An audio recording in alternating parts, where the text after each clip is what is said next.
પંચાળાના પ્રથમના વચનામૃતમાં જીણાભાઈના દરબારમાં સંધ્યા આરતી પછી સાંજે શ્રીજી મહારાજે સભા કરી. સુંદર ગાદી તકિયા ઉપર મહારાજ બિરાજતા હતા અને પ્રભુએ સભામાં કહ્યું કે અમે આ સર્વે મોટા પરમહંસ અને મોટા હરિભક્ત એને પ્રશ્ન પૂછીએ છીએ. ભગવાનમાં હેત હોય, ધર્મમાં નિષ્ઠા હોય, તો પણ જો એક ચોક્કસ વિચારને પામ્યો ન હોય તો સારા શબ્દ, સ્પર્શ, રૂપ, રસ ને ગંધ અને ભૂંડા જે શબ્દાદિક પંચ વિષય, એમાં ભેદ દેખાય નહીં, બધું સરખું લાગે. તો કયા વિચારને પામે તો આ પંચ વિષયમાં તુચ્છપણું લાગે. સારા હોય તો જ તુચ્છ દેખાય અને ભૂંડા તો તુચ્છ દેખાય જ. આ પ્રશ્ન મોટેરા પરમહંસ અને મોટા હરિભક્તો એને પૂછીએ છીએ. એટલે કોઈ નાના હોય વચ્ચેમાં બોલતા નહીં, કારણ કે એનું કામ નહીં.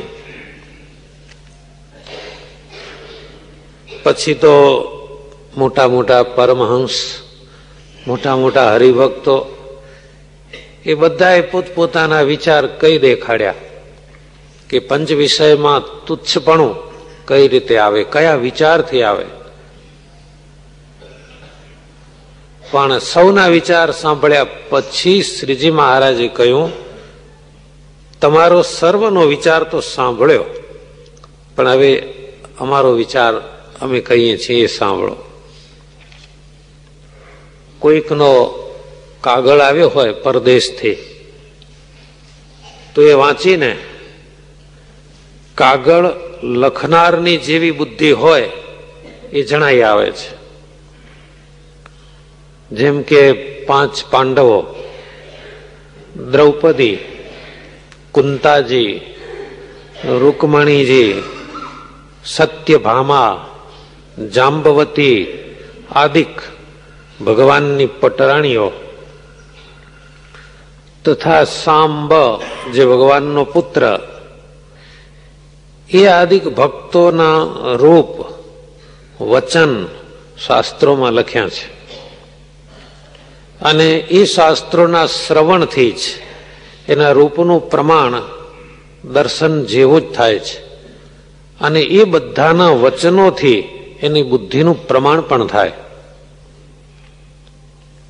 એ રીતે પુરાણ, ભારત આદિક ગ્રંથે કરીને સાંભળવામાં આવે છે કે ભગવાન આ જગતની ઉત્પત્તિ, સ્થિતિ અને પ્રલયના કર્તા છે, સદાય સાકાર છે. જો પ્રભુ સાકાર ન હોય તો ભગવાનને વિશે કરતાપણું ના આવે. અને ભગવાન કરતા છે એટલે તો જ્યારે આ ઉત્પત્તિ કરી બ્રહ્માંડની, ત્યારે જીવને બુદ્ધિ, ઇન્દ્રિય, મન અને પ્રાણ પ્રભુએ આપ્યો છે. એ વિષય અને મોક્ષના માટે આપ્યો છે.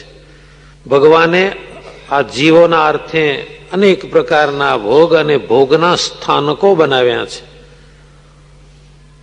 કઈ રીતે? જેમ કોઈ સંપત્તિ વાળો ગૃહસ્થ હોય તો રસ્તાની 2 બાજુ ઝાડ વવરાવે, પાણીની પરબો બંધાવે, એટલા માટે કે આ રસ્તેથી બિચારા સામાન્ય માણસો જાય એને તડકો ના લાગે. મુસાફર ચાલતા ચાલતા થાકે તો વિશ્રાંતિ લે. એટલું જ નહીં, પણ જો તરસ્યો થયો હોય તો પાણી પીતો જાય, હાશકારો અનુભવતો જાય. વળી આવા વટી માર્ગો માટે એ સદાવ્રત કરાવે. સુખી સંપત્તિ વાળો ગ્રહસ્થ એ સદાવ્રતમાં જે કઈ રોટલા દાળ પીરસાતા હોય યાત્રિકો જમતા જાય. ધર્મશાળા કરાવે. એટલે આવા કોઈ યાત્રિકો એ ધર્મશાળામાં વિશ્રાંતિ લે, ઉતારો કરે. એ જ રીતે ભગવાને સ્વર્ગ બનાવ્યો તથા બ્રહ્મા ઇન્દ્રાદિક દેવતાઓના માટે આવા સુખની રચના કરી. અહીં આગળ શ્રીજી મહારાજ કહે છે કે ભગવાનના સુખની આગળ દેવતાઓનું સ્વર્ગમાં જે સુખ છે કેવું છે? એ દેવતાઓ સુડતાલાના રાંક જેવા. સુડતાલાનો દુષ્કાળ બહુ ભયંકર હતો.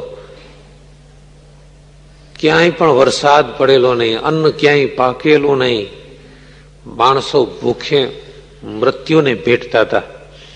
એ સુડતાલાના રાંકા જેવા પીપરની ટેટી બાફીને ખાતા હોય.